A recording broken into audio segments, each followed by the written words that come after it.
What's the most heartbreaking thing you've heard about yourself? I overheard my wife on the phone with her sister last week. She said, I love him, but I'm not in love with him anymore. Haven't been for 2 years. We've been married for 5 years. I stood frozen in the hallway holding the laundry basket I was bringing upstairs. She kept talking. I stay because he's a good provider and the kids adore him, but honestly, some days I can barely stand being in the same room. My hands were shaking so badly I dropped a sock. She must have heard because she quickly said she had to go and hung up. I walked into the kitchen like nothing happened. She smiled at me the same way she always does, asked how my day was, kissed me on the cheek. That night at dinner, she laughed at my jokes, held my hand across the table, told the kids how lucky she was to have such a wonderful daddy. I couldn't eat. The next morning, I told her I had a work trip and booked a hotel for 3 days. I needed space to think. Sat in that hotel room replaying every moment from the past 2 years. Every time she said she was tired, every time she went to bed early, every date night that got canceled. It all made sense now. On day 2, she texted saying she missed me. Sent me photos of the kids asking when I'd be home. Our daughter Emma was holding up a drawing she made of our family. Everyone was smiling in it. I stared at those messages for an hour, started typing out that I knew everything, deleted it, typed it again, deleted it again. I called my brother instead, told him what I heard. He said to confront her immediately, get a lawyer, protect myself. But all I could think about was Emma's drawing, about how my son Jake still runs to hug me every single day when I get home from work, about how they don't know their family is held together by their mom's performance and my willingness to pretend.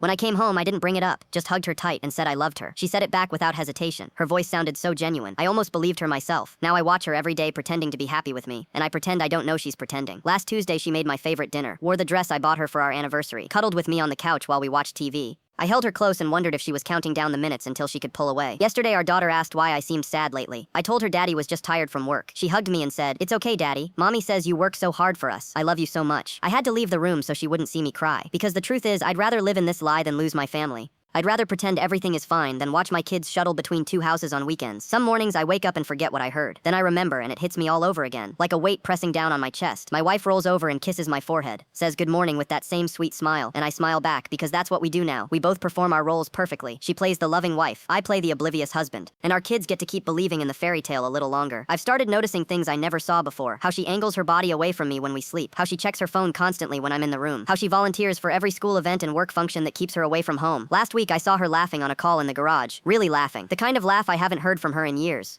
She saw me watching through the window and the smile dropped instantly, came inside and said it was just a coworker being silly. I nodded and asked what was funny. She couldn't remember the joke. My mom asked me yesterday if everything was okay with us, said we seemed distant at Sunday dinner. I told her we were fine, just busy with work and the kids. She didn't look convinced, but she dropped it. That night in bed, my wife asked what my mom said. I told her it was nothing.